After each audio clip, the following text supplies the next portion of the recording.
आज मैं अपने मन की बात करने आपके सामने बैठा हूँ। मैंने बहुत सारे वीडियोस बनाए और पिछले 10-12 साल में ढेर सारे क्लासेस ली हैं। और क्लासेस में ज़रूरी नहीं कि हम लोग सिर्फ मैथमेटिक्स ही पढ़ाते हैं या अदर सेक्शन ही पढ़ाते हैं, बल्कि हम लोग बच्चों से कुछ बात भी करते हैं।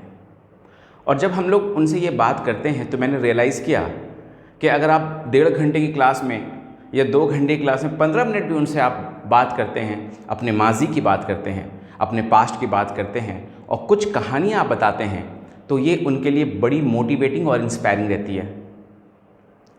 अभी तो आई स्पैन का ज़माना है ना। कितना शॉर्ट, मतलब टिकटॉक फेमस हुआ, फिर इंस्टाग्राम पे रील फेमस है, अभी यूट्यूब पे शॉर्ट्स आ रहे हैं। तो दुनिया एक ऐसे रेस में दौड़ रही है जहाँ पे कम से कम वक्त दिया जाए किसी ख़ास पर्सनैलिटी को और जल्दी से नेक्स्ट टॉपिक में मूव किया जाए।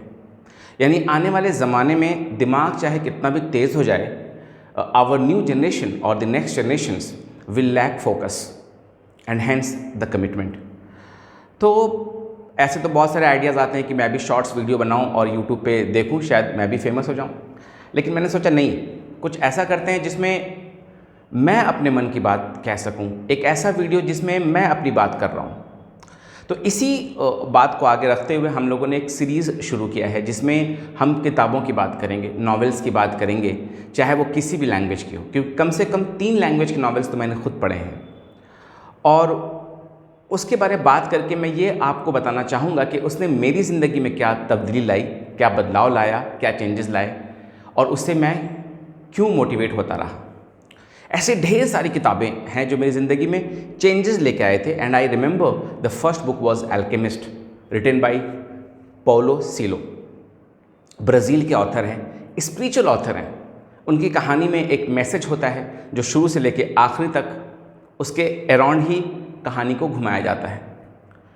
कहानी जो है वो हाइपोथेटिकल बैकग्राउंड में शुरू होती है। तो एक बुक मैंने बताया अल्केमिस्ट, दूसरी बुक जो मुझे याद है वो 7 habits of most effective people by Steven Covey है। तीसरी किताब जो मुझे याद आती है वो ब्लिंक है। और जब कैट की तैयारी मैंने शुरू करी 2007 में कैलकाटा टाइम में, तो उसके बाद उस साल मैंने ढेरों सारे नावल पढ़े। लेकिन एक ऐसा बुक जिसने मेरे सोचने के तरीके को बदल दिया, अगर आप कहेंगे तो उसमें टॉप आता है फ्रीकोनॉमिक्स। I exactly remember the year was 2006 और I joined Wipro in Bangalore. During the training time, we all as a friend, हम लोग सब जाया करते थे घूमने। और बैंगलोर में मॉल्स के सामने में रेडी यानी ठेले पे किताबें बिकती थी, नॉवेल्स, जो कि पायरेटेड वर्जन होती थी, पायरेट कॉपी। और वो 60, 70, 80 रुपीज़ में आपको एक बुक मिल जाती थी। आई जस्ट पिक्ड अप फ्रीकोनॉमिक्स क्योंकि उसके फ्रंट पेज पे लिखा हुआ था the other side of everything. ये बुक मेरे दिल और दिमाग पे बहुत ज़्यादा असर कर गई है। और आज भी जो मेरा सोचने का तरीका होता है वो बिल्कुल भी कन्वेंशनल नहीं होता है। जैसे आम तौर पे नए नए कपल्स जब शादी करके आते हैं और दोनों वर्किंग होते हैं और नॉर्मल लोग जो लोग नॉर्मल होते हैं, बिल्कुल भी ज़माने के पेस के साथ चलते हैं, जिन्हें लोग पागल नहीं कहते, एड़ा नहीं कहते जैसे मुझे कहते हैं, तो ऐसे लोगों को मैंने देखा है कि उनके दिमाग में सवाल आता है कि चलो सबसे पहले फ्लैट खरीद लिया जाए, या तो लोन लेकर के, जैसे भी अगर एक फ्लैट हो जाएगा हमारी ज़िंदगी एक सेफ साइड हो जाएगी। तो मैंने एनालिटिकली उसको कहा कि नहीं, फ्लैट जो लेना है वो एक सही फैसला नहीं है, इसके अलावा बहुत जगह है जहाँ आप पैसा इन्वेस्ट कर सकते हैं। तो मेरा जो व्यू होता है that is backed up bye data. मेरे पास डेटा होता है तभी मैं वो बात कहता हूँ। मिसाल के तौर पे जब लास्ट ईयर कोरोना जैसे ही आया और लोग डरने लगे, तो मैं अपने व्हाट्सएप पे लिखने लगा, स्टेटस में लिखने लगा कि इंडिया में हर रोज़ 25,000 मौत होती है, हर रोज़। और उस टाइम पे कोरोना के कारण डेथ बहुत कम हो रहे थे। I am talking about the first wave, beginning 3 months of corona pandemic. आपको याद होगा मज़दूर लोग यहाँ से वहाँ चल रहे थे, मौत कम हो रही थी। तो मैंने कहा कि नहीं, मतलब मुझे लगता है कोरोना से ज़्यादा डेथ तो सुसाइड से हो रहा है, रेप से हो रहा है, एक्सीडेंट से हो रहा है, बिहार में दिमागी बुखार से हो रहा है, डिलीवरी के टाइम में औरतों को सही हाइजीनिक फैसिलिटी ना मिलने के कारण हो रहा है। तो मैंने देखा कि I have turn into a kind of data backed emotionally charge person. मैं एक ऐसा इंसान बन गया हूँ जो डेटा के हिसाब से काम करता हूँ। जैसे कि मैंने पैसे कमाए तो I will not send that money to my parents, I will not give that money to my wife, I will look around and see के किसको ज़्यादा ज़रूरत है। तो अगर मुझे ऐसा फील होगा कि मेरे डैड से ज़्यादा ज़रूरत मेरे अंकल को है या मेरी वाइफ से ज़्यादा ज़रूरत किसी फ्रेंड को है, तो मैं वहाँ जो है पैसा देने की कोशिश करूँगा। बस मैं इतना कहना चाह रहा हूँ कि मैं इमोशनली कोई फ़ैसला अब नहीं ले पाता, और ये जो आज मेरी ज़िंदगी में बदलाव आया है, ये आया है डेटा की वजह से। और ये पूरी दुनिया को सिखाया स्टीवन डी लेविट ने, जो फ्रीकोनॉमिक्स बुक के ऑथर हैं, स्टीवन डी लेविट। तो जब आप ये बुक का फ्रंट पेज देखेंगे, उस पर ही देखेंगे कि एक एप्पल है, एप्पल को जब काट करके उसका एक पीस अलग किया गया है तो उसमें एक ऑरेंज की तस्वीर आती। तो ये वीडियो में हम लोग आज फ्रीकोनॉमिक्स किताब के बारे में बात करेंगे। ये बुक क्यों वर्ल्ड फेमस हुआ, नोबेल लॉरिएट्स थे वो ऑथर, इकोनॉमिक्स को उन्होंने सोसाइटी के मोराल से जोड़ दिया। जब ये बुक मैंने पढ़ा और फिर मैं कल से बहुत ज़्यादा उसका रिव्यू पढ़ रहा हूँ, बहुत सारे वीडियोस देख रहा हूँ अबाउट दिस बुक, तो मुझे याद आता है कि ये बुक ने ये साबित किया है कि अगर कहीं पे मोरालिटी कम है, किसी सोसाइटी में मोरालिटी कम है, नैतिकता कम है, तो इसकी वजह है इकोनॉमिक्स। वो कहता है कि ह्यूमन डिसीजन देखने में लगता है कि मोरालिटी बैकअप है, पर वो एक्चुअली में इकोनॉमिक्स का बैकअप है। और इसने बड़े अजीब से एग्जाम्पल दिए, जिसमें से मैं पहला एग्जाम्पल आपके सामने पेश करता हूँ। और जो भी एग्जाम्पल इस किताब में ऑथर ने दिया है वो that is backed up by the data, lot of data, काफ़ी डेटा से उसको बैकअप किया है। It might look boring to the person who is not attached to the number system, right. जो लोग नंबर्स को पसंद नहीं करते हैं उनके लिए ये बुक काफ़ी बोरिंग हो जाती है, लेकिन मेरे लिए बहुत इंटरेस्टिंग थी क्योंकि ये बुक सच बोल रहा था। इस बुक में एक स्टोरी है कि डे केयर होता है ना, जहाँ बच्चों को आप जाते हैं कि भाई इसका आप ख्याल रखो, something like school, play school की जैसा होता है। तो डे केयर में अमेरिका में क्या हुआ कि एक बहुत बड़ा स्कूल इस बात से परेशान था कि जो पेरेंट्स बच्चों को पिकअप करने आते हैं और जो उनका नॉर्मल टाइम होता है, सो वो कभी भी टाइम पे नहीं आते। यानी they are late by 3 minutes, they are late by 5 minutes, they are even late by 15 minutes.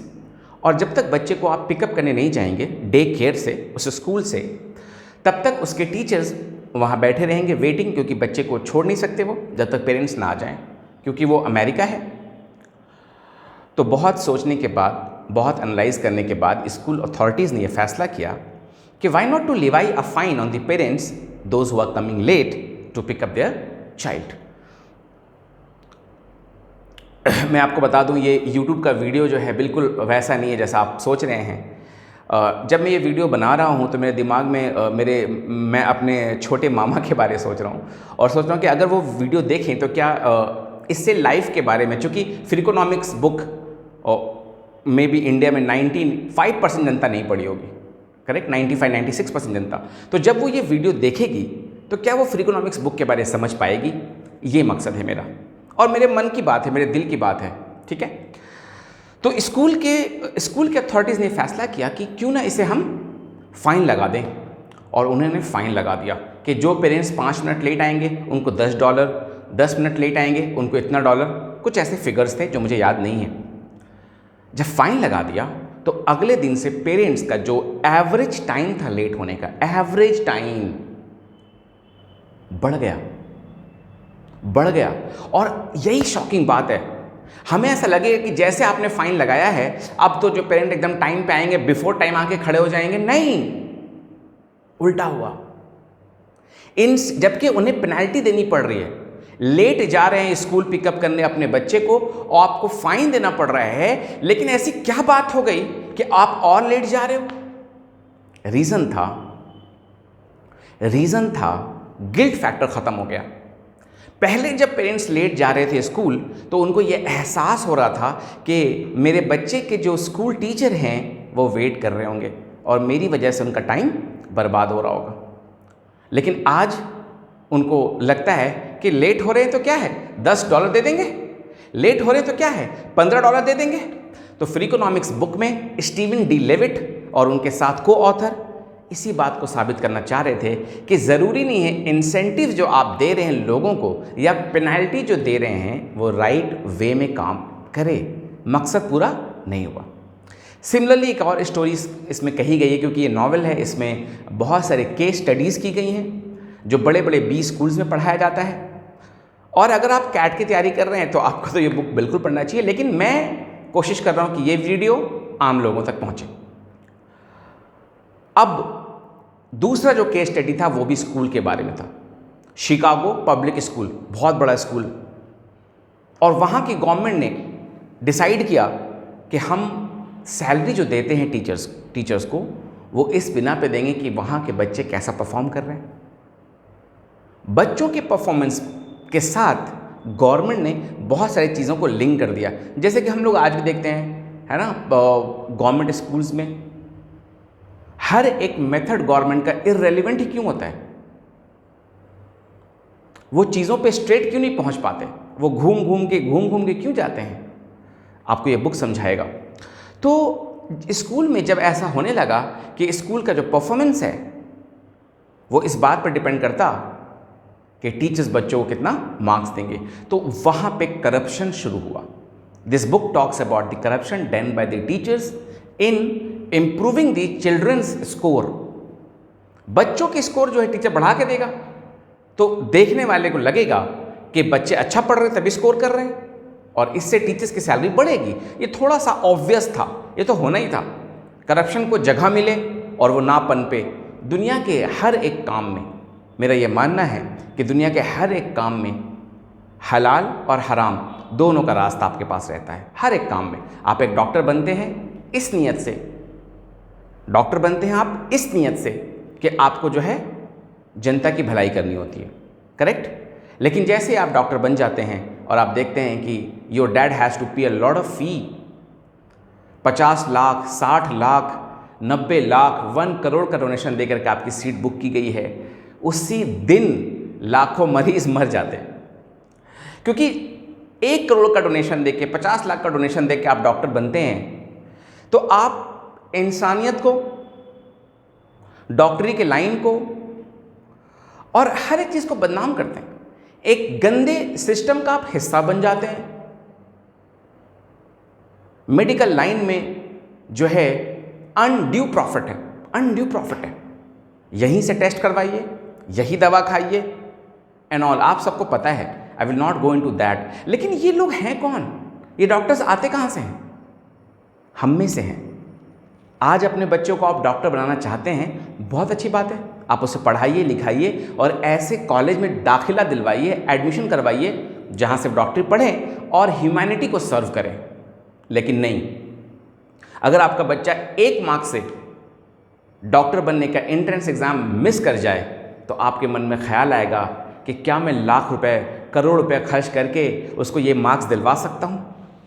ये जो नाजायज़ सोच आपके मन में उस वक्त आता है, करप्शन वहीं से शुरू हो जाती है, सोसाइटी वहीं पे करप्ट हो जाती है।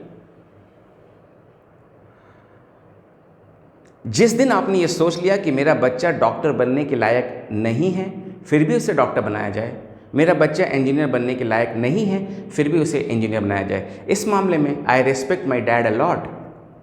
उन्होंने मुझे बचपन में सिखाया कि अगर तुम्हारा किसी अच्छे इंजीनियरिंग कॉलेज में एडमिशन नहीं होता है तो तुम एक मैथ्स टीचर बन जाना, बच्चों को पढ़ाना। एवेंचुअली मैं आज मैथ्स टीचर ही हूँ देखा जाए तो, लेकिन कम से कम मेरी नीयत तो अच्छी थी।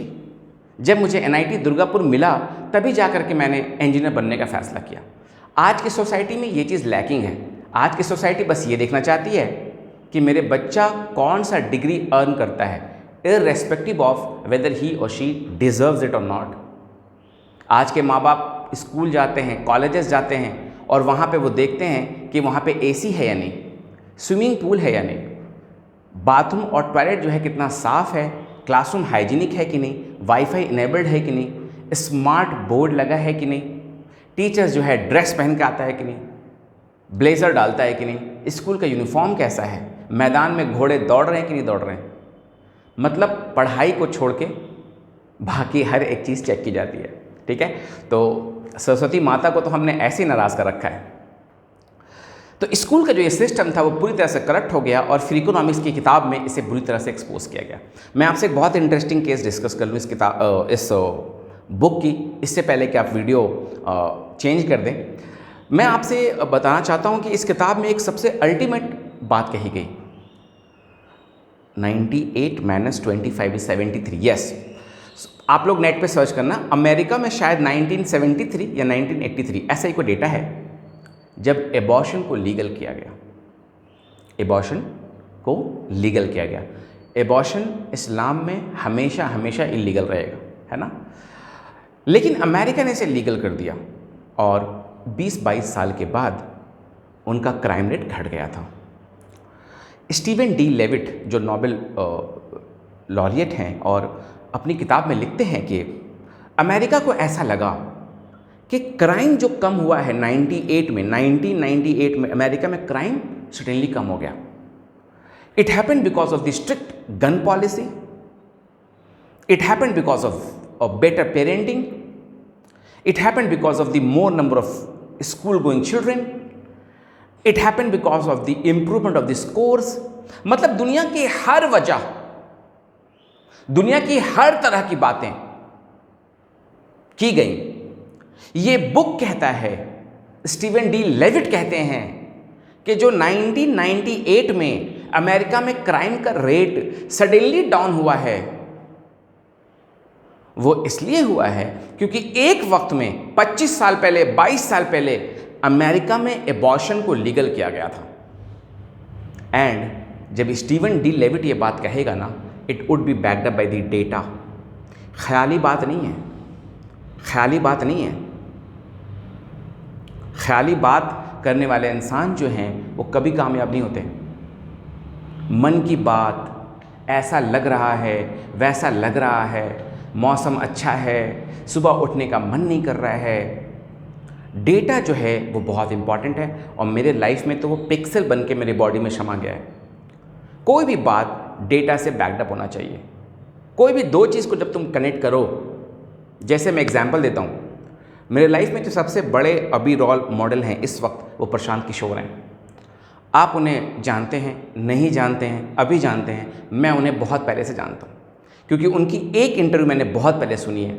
और उस इंटरव्यू में जब भी प्रशांत किशोर से कोई भी बात की जाती, अभी हाल में वो बहुत फेमस हो गए थे जब उन्होंने ममता बनर्जी को बंगाल इलेक्शन जिताया, क्योंकि बंगाल के, आप बंगाल जाएंगे तो हर तरफ दीवारों पे अभी भी लिखा है 2 मई दीदी गई। प्रशांत किशोर मुझे क्यों पसंद हैं और मुझे ऐसा लगता है कि वो मेरे स्पिरिचुअल फादर हैं, या आप कह लें स्पिरिचुअल एल्डर ब्रदर है, अगर एज बहुत ज़्यादा गैप नहीं है तो। क्योंकि कोई भी बात जब उनसे इंटरव्यू में पूछी जाती है कि आपको क्या लगता है कौन जीतेगा, आपको क्या लगता है किस वजह से ये पार्टी जीत गई, तो वो जवाब में ये नहीं कहते हैं कि इस वजह से जीत गई, उस वजह से जीत गई। एक लाइन में वो आंसर करते नहीं और उनके चाहने वाले एक लाइन में आंसर चाहते नहीं। आप से कोई पूछेगा कि नरेंद्र मोदी 2014 इलेक्शन क्यों जीत गया bye such a big margin, आप एक लाइन में आंसर करेंगे, 2 लाइन में आंसर करेंगे, 3 लाइन में आंसर करेंगे।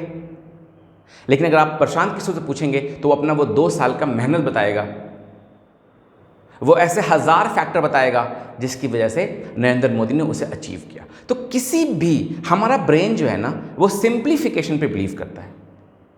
हमारा ब्रेन सिंप्लीफिकेशन पे बिलीव करता है। कोई इंसान की ज़िंदगी आपके सामने, आपके भाई की ज़िंदगी बर्बाद होती दिखाई दे रही है, दिख रही है, दिखाई दे रही है, बर्बाद होती दिखाई दे रही है। इंग्लिश में बोलूँ तो इट अपीयर्स टू बी, है कि नहीं मुझे नहीं पता।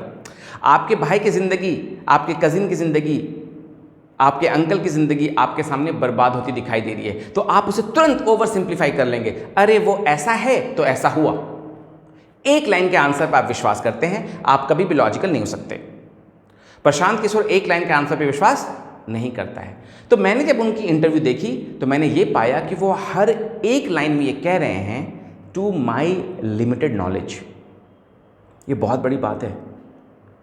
जब भी उनसे पूछा गया कि भाई नरेंद्र मोदी के जीतने के क्या चांसेस हैं वेस्ट बंगाल में, उसने कहा बहुत हाई चांसेस हैं, 40% वोट उनको जाएगा। 10% वो वोट देंगे जिन्हें हिंदू राष्ट्र चाहिए, 10% वो वोट देंगे जो ममता बनर्जी के पॉलिसी से खुश नहीं हैं, 10% वो देंगे वोट जो उनमें उम्मीद की किरण ढूंढते हैं, 10% वो देंगे वोट। और इसके अंदर भी मुझे पूरा यकीन है कि उनकी जो कंपनी है, पूरा साइंस वहाँ पे काम करता है, पूरा डेटा साइंस वहाँ पे काम करता है, जिसके जनक स्टीवन डी लेविट है। डेटा साइंस के जनक जो मैं मानूंगा, फादर मानूंगा, वो मानूंगा स्टीवन डी लेविट को। उसने किसी भी बात को ऐवी नहीं कह दिया, हर बात को डेटा से बैकअप किया। उसमें इस फ्रीकोनॉमिक्स किताब में एक बहुत अच्छी एग्जांपल दी गई थी, ये जो मैंने बताया एबॉर्शन वाली पॉलिसी के अलावा, कि एक कंपनी में एम्प्लॉइज़ लोग को रात में काम करना होता था और कंपनी के अंदर जो कैफेटेरिया होता था वो बंद रहता था रात के वक्त में। तो जब वो कैफेटेरिया बंद होता था तो रात में लोगों को भूख लगती, उन्हें चाय, नाश्ता, एग रोल की ज़रूरत पड़ती अगर आप नाइट शिफ्ट में काम कर रहे हैं तो स्टीवन डी लेविट की टीम ने ये किया, या पता नहीं कोई किसी ने किया, कि वहाँ पे एक ऐसा अरेंजमेंट कर दिया गया कि आपको खाने के लिए पेस्ट्रीज़, बर्गर जो है ओवन में या कहीं पे रख दिए गए, आप उसे गर्म करें और खुद खा लें। पैसा कौन लेगा, वहाँ पे तो कोई है नहीं काउंटर पे जो पैसा ले सके, तो उसके लिए उन्होंने वहाँ पे एक डब्बा रख दिया जिस पे आप पैसा डाल सकते हैं। मान लीजिए आपने एक बर्गर खाया तो अपने हिसाब से आप उसमें जो है $1 डाल दें, $2 डाल दें। To his utter shock and to his utter amusement, जब मॉर्निंग में वो पैसा कलेक्ट किया जाता तो उसमें एक भी पैसा नहीं होता। कल ये बात मैं अपने फ्रेंड से जिक्र कर रहा था तो उन्होंने एक कहानी सुनाई जहाँ पर लोग, बिरबल ने कहा अकबर से कि हर लोग मॉरली करप्ट हैं। तो अकबर गुस्से में आ गया, उसने कहा कि तुम साबित करो। तो बिरबल ने कहा शायद कि जाओ सब लोगों से दूध कलेक्ट करके ले आओ एक बड़े से बर्तन में, घड़े में, और वो किसी काम के लिए शायद खीर बनाया जाएगा या किसी भगवान को चढ़ाया जाएगा, आई डोंट रिमेंबर एग्जैक्टली। जब वो घड़ा सबके घर घूमता और सब लोग उसमें दूध डालते तो दूध के बजाय सब ने उसमें पानी डाला, ये सोच के कि बाकी लोग तो दूध डाल ही रहे होंगे, मेरे थोड़े से पानी डाल देने से इतने बड़े बर्तन में क्या फ़र्क पड़ जाएगा। ये बुक भी कहीं ना कहीं उसी चीज़ को साबित करती है कि हो सकता है आप दुनिया के किसी पर्टिकुलर बिहेवियर को समझ रहे हो कि वो धार्मिक हो, आंतरिक हो, लेकिन वो बिहेवियर उस खास इंसान का इकोनॉमिकली ड्रिवन हो सकता है। मेरे सामने एक एग्जाम्पल सीधा सीधा आता है, वो है रामदेव बाबा। इससे बेहतरीन एग्जाम्पल मेरे लिए आज के ज़माने में नहीं है। या जो मौलवीज़ हैं पाकिस्तान में जो अपने सामान को बेचते हैं, अपने नए टाइप के फ़िलॉसफी को, अपने अकीदों को बेचते हैं। सेम यहाँ के रामदेव बाबा को अगर आप गालियाँ देंगे तो इक्वली उनको भी गालियाँ पड़नी चाहिए, जो अपने अकीदे को, अपने फ़लसफ़े को, अपने फ़िलॉसफी को बेचते हैं, मेन थीम को, मेन लेसन को छुपा देते हैं। तो आज रामदेव बाबा क्या कर रहे हैं? करेक्ट, सामान बेच रहे हैं। शुरू के दिनों में, आज से 5 साल पहले, 10 साल पहले वो आपके लिए क्या थे? योग गुरु थे, but that was backed up by the money. इसी के बारे में ये बुक बात करती है। सूमो रेसलर की कहानी है, स्विमिंग पूल की कहानी है, जैसा मैंने आपको एग्जाम्पल दिया था शुरू में कि रोड एक्सीडेंट से इंडिया में बहुत सारे डेथ होते हैं। जैसे किसी ने कहा कि इंडिया में सबसे बड़ा थ्रेट जो है वो टेररिज्म है। 80% ऑफ इंडियंस बिलीव इट। आज भी पुलवामा में जो हुआ, अजमल कसब ने जो किया, सबसे बड़ा थ्रेट टेरर है। Are you serious? नेट पे सर्च करो बच्चों, नेट पे सर्च करो, देखो सबसे बड़ा थ्रेट क्या है इंडिया के लिए। सबसे बड़ा थ्रेट आज के डेट में रोड एक्सीडेंट है। ठीक है, तो मुझे अजमल कसब से डर नहीं लगता, मुझे वो उस गाड़ी से डर लगती है जिसका ड्राइवर कल रात को कुछ ज़्यादा ही पी गया था। ठीक है, आपने देखा है रोड पे कितने एक्सीडेंट होते हैं कि ट्रक ड्राइवर ने जो है वो बगल वाली बस्ती में जो है गाड़ी को टर्न ले लिया, घुसा दिया और वहाँ कितने लोग मारे गए। ऐसे बहुत सारे मैंने एक्सीडेंट सुने हैं जहाँ किसी बच्चे को स्कूटी या गाड़ी नहीं दी गई कि आप एक्सीडेंट हो जाएगा आपका, और वो जो है रेगुलरली ऑटो से ट्रैवल करती थी कि उसका एक्सीडेंट ना हो जाए, और किसी गाड़ी वाले ने, ट्रक ने, किसी बहुत बड़े बस ने आकर के ऑटो के ऊपर ही चढ़ाई कर दी है। आप देख लो, आप डेटा देखो, आप डेटा देखो, डेटा ज़रूरी है। कोरोना देखो और सुसाइड देखो। आपको कोरोना पे तो कंट्रोल नहीं दिखाई देगा, लेकिन सुसाइड्स पे कंट्रोल दिखाई देगा। ठीक है, तो मैं आज का वीडियो जो है यहीं पे ख़त्म करता हूँ, और अगले वीडियो में, जो कि लॉन्ग वीडियो होगा ऑफ कोर्स, मैं फिर से लेकर के आऊँगा किसी नई किताब के बारे में। इस वीडियो में मैंने बहुत ही कम जो है फैक्ट बताया किताब के बारे में। रीज़न ये है कि फुल ऑफ डेटा है, यहाँ तक कि शिकागो पब्लिक स्कूल का स्कोर कार्ड जो है बुक में छपा हुआ है। So that would look very very boring to you, but the fact remains intact. जो चीज़ जैसी दिखती है वैसी है नहीं, वो इकोनॉमिकली बैकअप हो सकती है। ठीक है, इसी बात का जो है इसमें जिक्र किया गया है। थैंक यू मेरे लेक्चर को पेशेंटली सुनने के लिए। धन्यवाद।